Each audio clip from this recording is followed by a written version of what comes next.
people on the grid.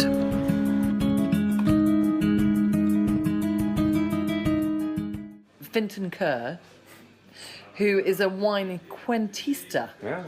And you have a wine club, which is called? Maestrazgo Wine Club. Okay, so tell me a little bit about you as a wine cuentista. What is the wine cuentista? Storytelling and wine. So wine for me is a relatively recent thing. I've been studying and working with wine for the last 2 years, but you meet most people in wine and they've been in it for very long periods of time.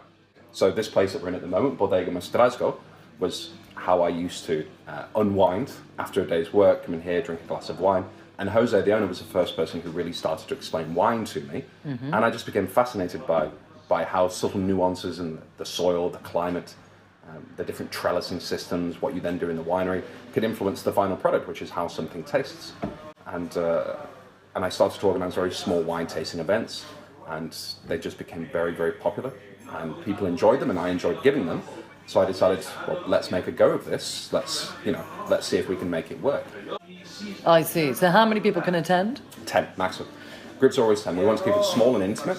And with 10 people, I can choose more different bottles of wine. So I can spend more of a budget on better quality wines and more of them rather than doubling up on any one particular bottle. Right. And what makes your wine tours different to any other Good question. Wine tour? Wine event. Yeah, wine events. I would say, if you look particularly on Meetup, there's an awful lot of wine events, an awful lot of wine groups. But they do tend to focus on the social aspect first and the wine second. Whereas we very much focus on the wine first and the social aspect second. And what is your favourite region in Spain? Not a very popular opinion in this particular corner of Spain, but it's Rioja. Why? They simply make wines with tradition and heritage that you don't find often in the rest of Spain. Is La Rioja one of the biggest export regions? Yeah, hugely so. Yeah. Hugely so. Actually, particularly for the UK market. That is our major export destination to the UK. Yeah, I was going to say, when I was in La Rioja, I noticed, there were enormous bodegas, and I think the only way they can survive is export. Yeah, they have to. Right, so tell us about this wine we're drinking. Well, the reason I actually chose this one is it was one of the first wines that made me sit up and take notice of wine as more than an alcoholic beverage. So it's a pretty modern style Ribera del Duero. And so Thomas Postigo is actually a gentleman who lives, I believe, still in Valladolid, and he was a wine consultant for a long period of time, and he's got his own bodega, and he's using international grape variety. Just a beautiful, well-balanced wine, and it's 15% alcohol, which is not small.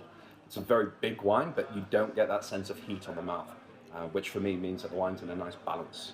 The intensity of the fruit is masking the fact that, this is as powerful as some sherries and some fortified ones. But I don't actually drink as much wine as people assume I would. Okay. It's one of the issues with constantly working and studying. Yeah.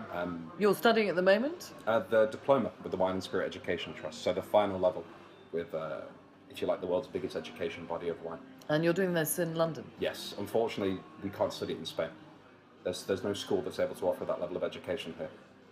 So what made you, suddenly get enlightened by... It's a good question. There wasn't... I suppose the one, if you like, eureka moment was Jose, who's not in the picture at the moment. I'd been drinking wine here for a few weeks by this point, and he was starting to explain little bits and pieces to me.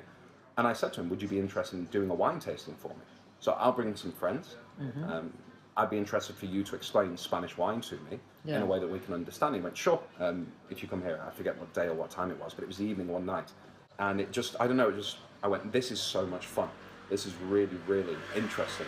And that, if you like, was the little snowball that has now become quite a large snowball. Okay, so where do you want to take your knowledge? I want to become a master of wine, which is the highest accolade within the wine industry. There's only 357 of them in the world at the moment, and we only have one living in Spain, which is a bit of an oversight. The long-term commercial reality of what I want to do, I haven't quite realised, which is a bit naive, but at the moment I'm just enjoying finding my way within the world of wine, educating people, learning about it myself, sharing it. Sure. So when will you have your diploma for the WSET? So I'll be taking my final exam in January 2018, and I'll have my diploma 3 months after that. Great. And if people want to come to the wine tastings and learn more about you, where can they find you? My website, which is www.winecuentista.com. And of course, I'm also slowly but surely getting active on social media, so you can find me on Facebook, Instagram, and Twitter, all under Wine Cuentista. Okay, good. Well, we'll be looking forward to learning more about you, Fintan, and thank you very much for joining us today. Thank you, Katrina. Enjoyed it. And very much enjoyed drinking this glass of wine. Maestrazgo. Lovely.